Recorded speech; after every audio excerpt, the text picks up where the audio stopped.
Hey guys, how you doing? My name is Lena and welcome back to another video. So today we're finally going to talk about dark fantasy. So this is basically my favorite genre of fantasy. Like it's really close with what we could call like political intrigue and court intrigue fantasy, but dark fantasy.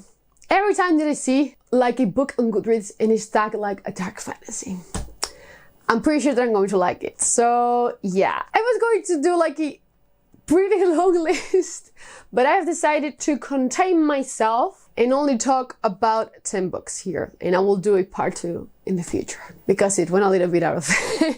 I'm not going to lie. So my first advice is that if you are really sensitive to some topics, that you search trigger warnings for every single one of these books because they are dark fantasy. So they are pretty dark in general. There are many things like body horror, torture, rape in some cases.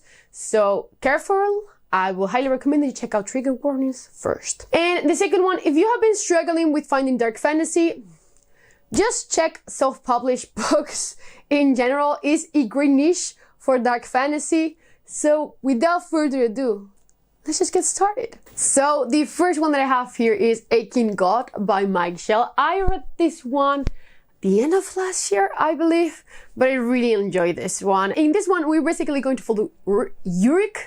I believe that's how you say his name. He used to be this great warrior in general, but now his mind is basically plagued by nightmares. And, you know, he's retired. He's having an okay-ish life, you know, he's fine. But one day his daughter gets sick, and the only way to save her is to get back to the Barrowlands, which is basically a place of nightmare with monsters, gods, and stuff like that. I just don't want to spoil anything to you. This book is a great combination between dark fantasy and some mystery.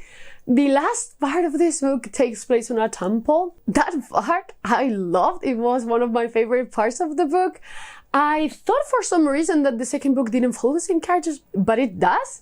So I really need to get that one. But I really enjoyed this one. If you also like horror, you will probably really like this one. It's kind of in a borderline here and there between dark fantasy and horror.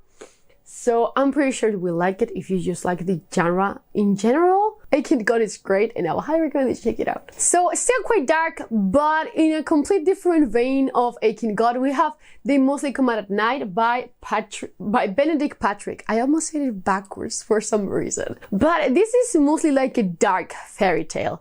So this is the first standalone novel in Jan's world, which is a world that this author is constructed.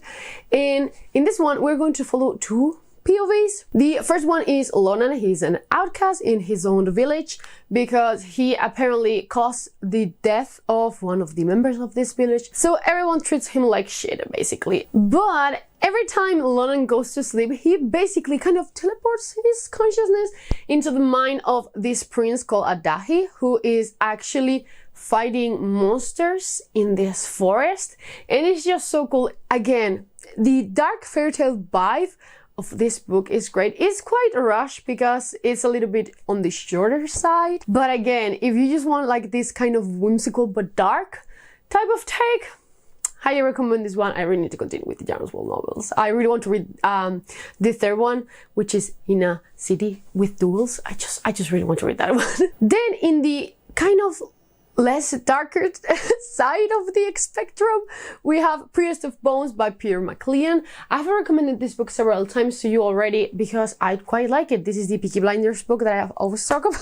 But basically in this one, we're going to follow Thomas Piety. He was sent to war, basically. He used to rule this gang in the city, but you know, war happened. He was sent there and now he's back and he basically wants to rebuild his whole gang again. He's kind of, you know, they're kind of mafiosos. It's interesting, you know, but if you like this slowly building up power kind of trope, you'll probably really like this. We also have a spy character in here that is quite curious. The ending is really interesting enough to make you kind of want to pick the sequel right away because it's just like, wait, what is going on? What is going to happen? Yeah, Priest of Bones, I really enjoy. I already have Priest of Lies.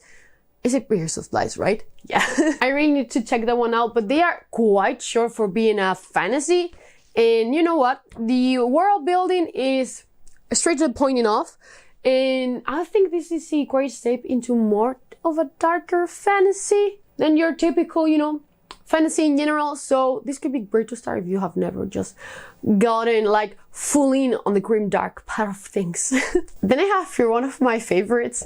This is the perfect dark. This is the perfect dark fantasy, in my opinion, because it doesn't have like anything like really like not dark, because it's dark fantasy. I just don't know how to explain it, but some books, you know, have rape and such, and this book is just dark. Like, everything is dark in general. I'm talking about Wolfgang by F.T. Cross. I loved book 2 and 3. I think this first one is the weakest of them all. It's also the shortest. It kind of feels like a really short novella in a way. This is the book that I always refer to as Castlevania, but in a book form. We basically going to follow Wolfgang. He's a vampire hunter, and one day this clan of super powerful vampires come in, kill his wife, and kidnap his son, and he's after them, basically. But dude, this book is so good. There's a lot of body horror in this series, especially in the third one. There are literally walls made out of people's flesh. Careful with that. Again, this series for me is the perfect dark, because the people are not like stupidly great characters, but the world in itself is really dark. And I just love that. I enjoy the hell out of book 3. Like, it was the greatest of them all. I gave this one like more of a 4 stars, 3.75, you know, than the second one I gave 4.5, and the third one I'm actually considering giving 5 stars, because it was such a not fun, it's dark, but such a joy to read. I loved it, and I really cannot wait to jump back into this world because I love it. Then I have here Kings of Paradise by Richard Nell, and this is a difficult one because I'm not loving the second book as much as this first one. Maybe because I really like the audiobook for this one, and the second one I really need physically. I don't know, but basically in this one we're going to follow 2 POVs. The first one is going to be Ruka. He was born in this kind of a desolate terrain. Life is extremely hard, and he is kind of deformed, so everyone will just laugh at him, and he swears revenge at a really young age. And then we're going to follow Prince Kale. He is basically one of the heirs for this island empire, which is quite curious. We don't see island empires a lot. And he is basically sent away to first to the navy, then to kind of learn some maybe magical abilities. There's a lot to unpack in this book, but I feel like this first book was mostly build up for the second book, and that might turn some people off. But this book was great, in my opinion. I really liked it. I don't mind slow books, and this feels like it's going to have a great finale and a great resolution at the end, so I'm quite excited. But yeah, I would highly recommend Kings of Paradise, but careful, again, pretty dark, especially Ruka's story. That's quite dark. Like, that's quite dark. Then I have here, I don't remember the name of this book in English, but the trilogy is called the Night Angel Trilogy by Brent Wicks. This is my Spanish edition. I read this one when I was really young, and I still love it. I'm not exactly 100% sure of how I feel about it reading it now, but I have a great, strong feeling about it. So, you know what? I'm still going to tell it. It is pretty controversial. Some people prefer the Lightbringer series, but I actually prefer the Night Angel Trilogy. Like, a lot more than Lightbringer. I don't know why, but I just cannot seem to click with Lightbringer. Even though I have read the first 2 books, there's something there that I just don't click with. I just don't like, and I'm not sure what I'm going to do with that. But basically in this one, we're going to follow a Durso Blint, and he is an assassin, kind of the greatest assassin of all time. And he is going to take this really wretched young boy called Athot as his kind of, holy shit, apprentice. Blank on the word so badly there. But yeah, it's basically an assassin story. There's a lot going on. This one is pretty dark. It's really gritty. I will almost say like more grim dark than dark fantasy. So careful, really careful going into this one. But I remember really liking it. It was hard to read some parts of it. Some parts were really, really hard. But overall, I really liked it. I really like this trilogy. I really want to get like that old black edition because I have my Spanish editions, but I don't have the third one. It is driving me nuts because the editions, the English editions are awful, are so fucking ugly. But these ones I really like, so I really want to get that black edition. The Way of Shadows. Is it The Way of Shadows? It might be. It might be The Way of Shadows. So now we have here some quite recent reads of mine, but this is Black Stone Heart by Michael R. Fletcher. I really like this. I have already bought the sequel, She Dreams in Blood, which came out this month, I believe. This month or April 20th? Something like that. It came out not even a month ago. I really like this first book. Basically, we're going to follow Crane, and the thing is, he wakes up in the middle of nowhere and he basically discovers that his heart was shattered and he needs to collect these pieces so his memories can come back to him. And the premise is great, but there's a twist in this book that I didn't see coming, where I thought that we would only get Crane, but then we have some other things related to the pieces of the heart that was so clever. And I really like it. Michael R. Fletcher is a master of dark fantasy, in my opinion. All the books I read from him were super dark, but super good. Like, I'm on board with this man. I will read probably anything. He also came out with a new book, collaborating with another author this month that I really want to get. But Black Stone Heart is fantastic. The cover is insane. Can we take a look at that? It's just so big. Also, the ending of this book is great. It's great. Like, I'm super excited to jump into She Dreams in Blood. I will wait for the audiobook because I really like this first one. It's also narrated by the author. So yeah, but this one is dark. We also have necromancers. We have kind of zombies, We have different beasts. We have demons. This is kind of the definition of grim dark fantasy. And I loved it. Then my most recent read, this is We Are the Dead by Mike Shackle. I love this. In this one, we basically follow five different POVs. At the beginning of this novel, we have this huge empire. They are all warriors. But then the kind of tribesmen that they don't really care about that much came back full on armor, and they basically slaughter everyone and conquer this huge empire in 3 days. Everyone is freaking out, and then boom, 6 months go by and we have this occupation going on, and we have rebels. We have a protagonist that is a coward, and that's so different. You never really see like a coward protagonist. They are always like, or either the bad guy or a supporting character that is there. But following one is quite different. So we have a lot going on in this book. I really quite enjoy the magic. It's something that is there. It's not really explained yet. But it's something. Something's there, and I really want to find out. I really want to get the sequel, but this edition doesn't come out until later on this year, so I'm sad about it.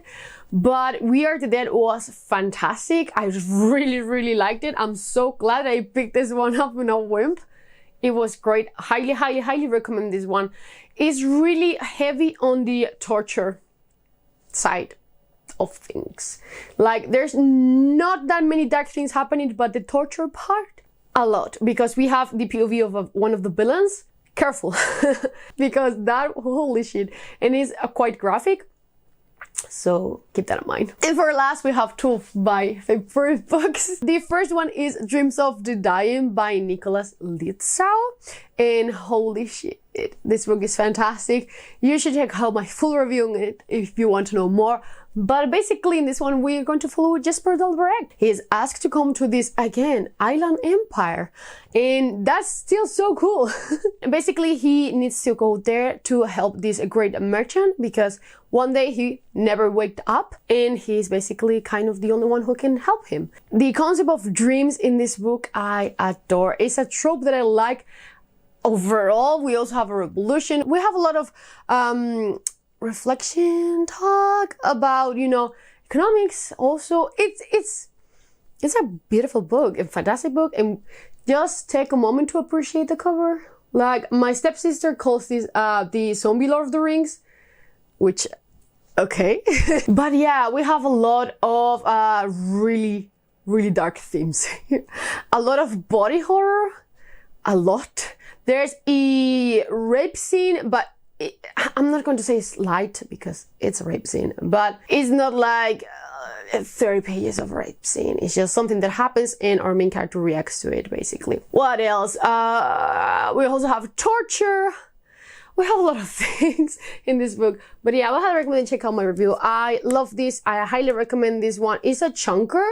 It's a huge chunker. It's 700 and something pages, but the last part of the hardcover is a glossary with some creatures from the world, which is something that I also love, the creatures. Everything has like its own personality here, and I just love it. I really love this book. It's probably going to make my favorite books of the year list, like I can tell from that. But yeah, I highly recommend this one. And book 2 might come out later in the year. And the last one that I have here is 7 Days of an Empire by J.R. Matthews, which is the least dark book in this series, but it's marketed as grimdark. I doubt it. I doubt it a little bit, but some topics are quite dark, so we're going with it. But I will mostly say this one is more like court intrigue than dark fantasy, but still. Some aspects of it are pretty dark, so we're rolling with it. But basically in this one, we're going to follow 2 POVs. In this world, the emperor just died while he was battling in the front. So they now have to carry his body back to the capital of the empire. And in the capital, we're going to follow the general of this army, who is Borden. And he is such a cool character. He's protecting the heir to the throne, and he's trying to uncover what happened with the emperor because no one really knows why he died. The other POV that we have is the magician, Chiron, who is basically with the body of the emperor going back to the capital, and he is basically the tool that we use to just learn a little bit more about the world and what the hell happened and what is going on behind the scenes. It's great. I love this book. It's one of my new favorite books also. I read it last month and I love it. I also did a full review for it. Well, it's mostly a gush, but full review for it. I really liked it. I highly recommend this one when it comes out in June. So those were my first 10 dark fantasy books. I also want to talk about, you know, Chasing Graves, the Paternus trilogy, the Blackstone Thief, a lot, but there's a lot to unpack.